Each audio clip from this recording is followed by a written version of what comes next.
Ça vous fait rien que je garde mon couvre-chef? Je me sens un peu patraque. Je sais pas si c'est 3 jours de vent, pluie, voiture, sortir, transpirer, marcher, etc. sur les canaux là-haut, mais bon, c'est pas si grave. Je crois que le plus important dans la journée d'hier, c'est ce sentiment que tout d'un coup, tu as une borne de départ du temps, mais tu n'as plus de borne à l'arrivée du temps. C'est-à-dire qu'il est tellement ouvert que à quoi ça sert? Il faut prendre la mesure de cette ouverture fixe et immobile du temps pour se recomposer dans l'intérieur. Et j'ai eu une journée, c'est pas souvent que ça m'arrive, en suqué, ils disent à Marseille. Mais moi, je suis pas de Marseille, donc je suis pas quelqu'un qui s'en suque. Mais j'ai pas rien fait non plus. J'ai lu des livres. J'ai recommencé La Montagne Magique dans une nouvelle traduction qui est sortie il y a 4 ans, déjà hyper tonique. Qu'est-ce que ça fait réfléchir, La Montagne Magique. Mais dans la tête, dans ces moments-là, pas de semi-endormissement, mais de semi-flottement, que je pouvais être là sur ma chaise de bureau ou là-haut où on a les livres allongés. Quelque chose où c'était descendre en tournant. Alors descendre en tournant, on a ça plusieurs fois dans la littérature. En particulier le descendre dans le maelstrom d'Edgar Poe, mais c'était autre chose. C'était se dire, moi-même pris dans ce mouvement de spirale descendante, et qu'il fallait que je me laisse aller complètement à ce mouvement de spirale descendante pour que je puisse comprendre et m'y réétablir.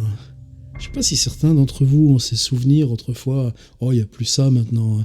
Ça s'appelait le mur de la mort. C'est des espèces de gros tambours en bois. Et les motos commençaient à rouler, s'élancer, échappement libre. Et elles roulaient à l'horizontale en tournant à toute allure sur le... Il y a des troupes de théâtre qui avaient récupéré certaines de ces installations foraines. Bon, enfin, en tout cas, ça m'a emmené toute la journée. Et puis, est-ce que c'est de la procrastination ou du fatalisme? Non, tu te dis, si tu retrouves ton ancrage de travail, c'est de l'intérieur, de ce sentiment de chute, de sentiment très long, très lent de chute.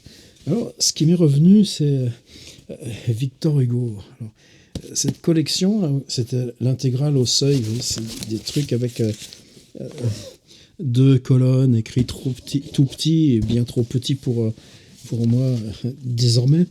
Mais dans cette période 77, où j'ai vraiment commencé à bosser l'écriture en montant à Paris, et puis 81, 82, où j'ai publié mon premier bouquin, je les ai accumulés parce qu'ils n'étaient pas chers. On les trouvait même chez les bouquinistes. Des fois, il y en a qui sentent encore le tabac. Alors, ça a été ma première intégrale de Balzac. Je m'étais acheté tous les Rougon-Macquart de Zola. Et je les ai toujours là. Tu ne jettes pas quelque chose comme ça.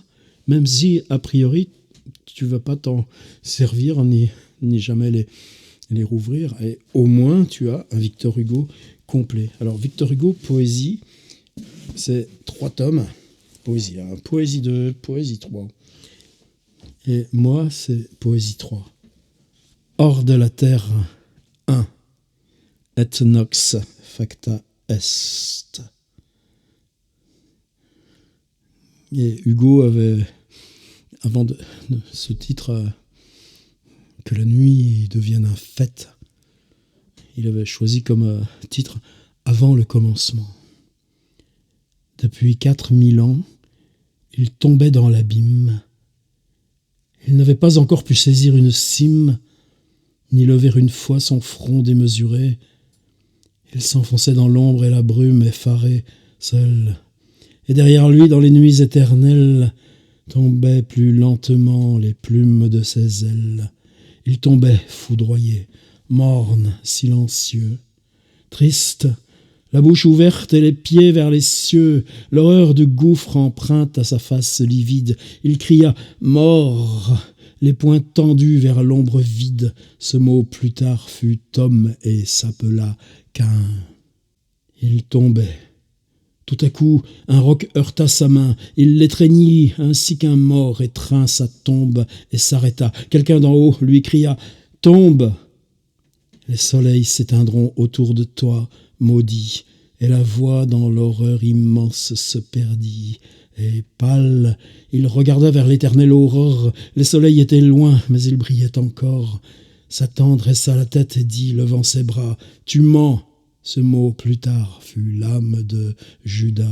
Pareil aux dieux d'airain debout sur leur pilastre, il attendit 1000 ans, l'œil fixé sur les astres.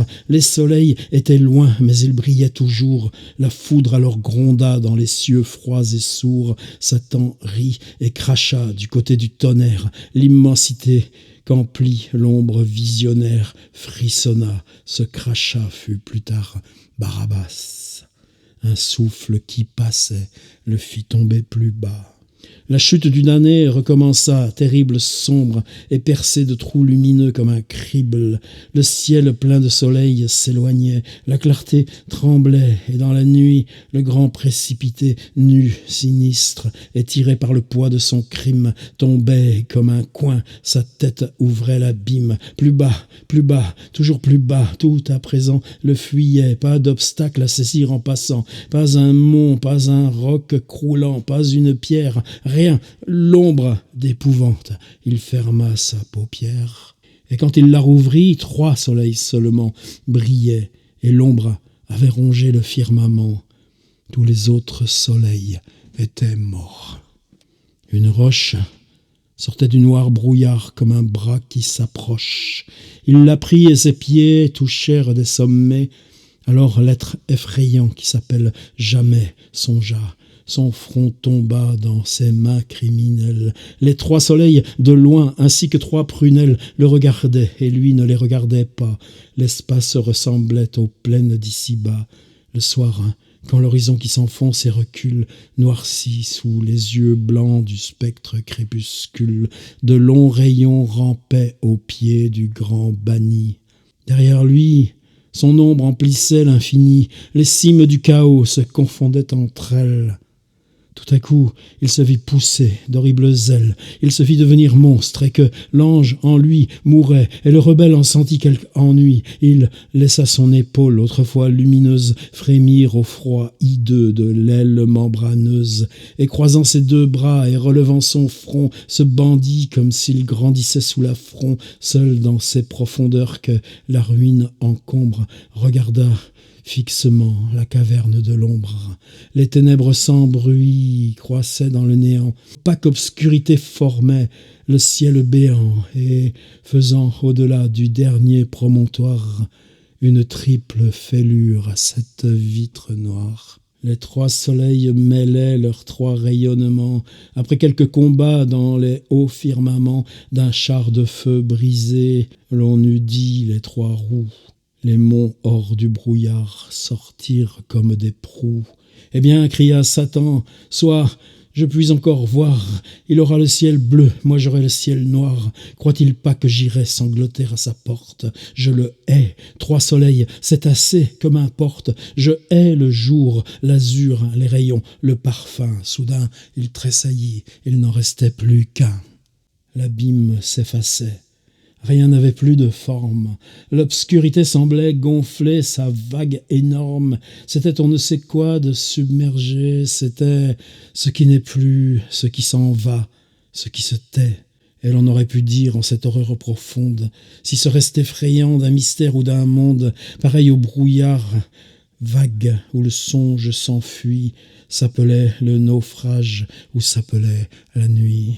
Et l'archange sentit qu'il devenait fantôme. Il dit « Enfer ». Ce mot plus tard créa Sodome. Et la voix répéta lentement sur son front « Maudit, autour de toi, les astres s'éteindront. » Et déjà le soleil n'était plus qu'une étoile. Et tout disparaissait par degrés sous un voile.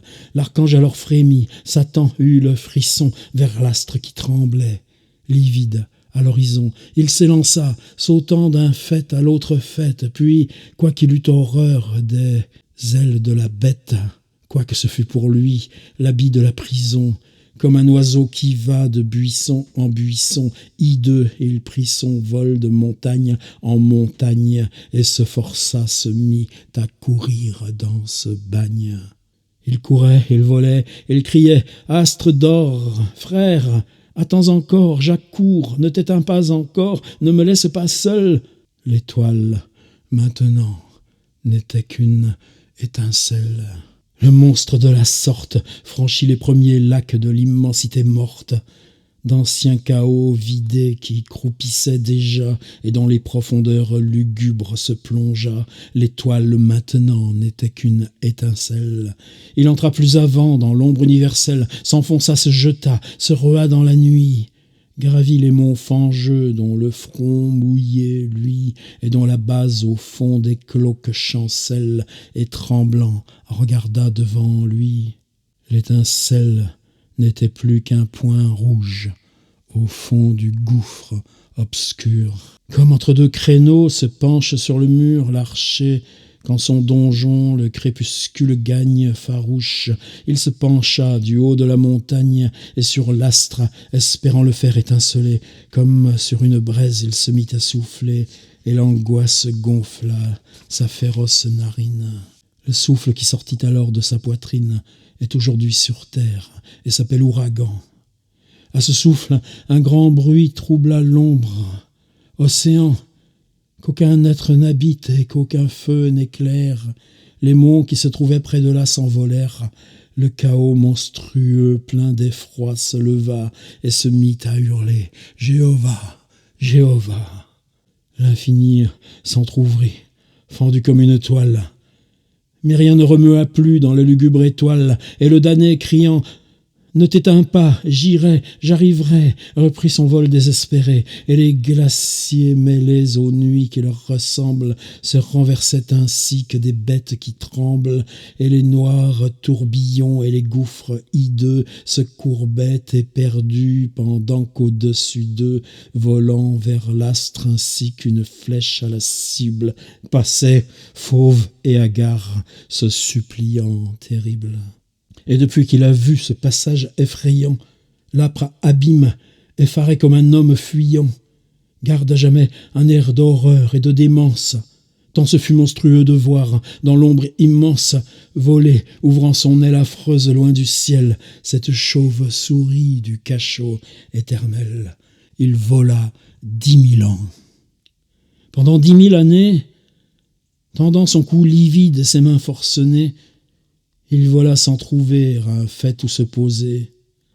L'astre, parfois, semblait s'éteindre et s'éclipser, et l'horreur du tombeau faisait frissonner l'ange, puis une clarté pâle, obscure, vague, étrange, reparaissait, et lui, joyeux, disait « Allons !»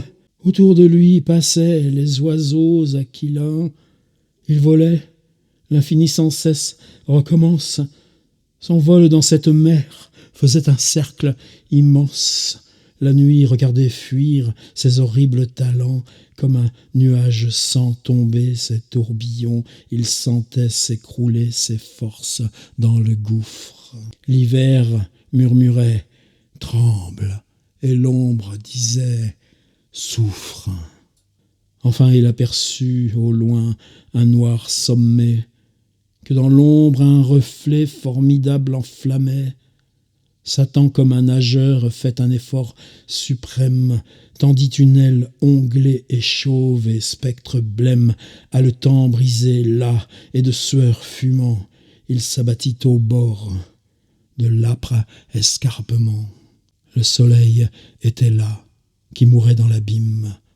L'astre au fond du brouillard, sans air qui le ranime, se refroidissait morne et lentement détruit, envoyait sa rondeur sinistre dans la nuit, et l'on voyait décroître en ce silence sombre ses ulcères de feu sous une lèpre d'ombre, charbon d'un monde éteint, flambeau soufflé par Dieu. Ces crevasses montraient encore un peu de feu, comme si par les trous du crâne on eût vu l'âme. Au centre palpitait et rampait une flamme qui par instants léchait les bords extérieurs.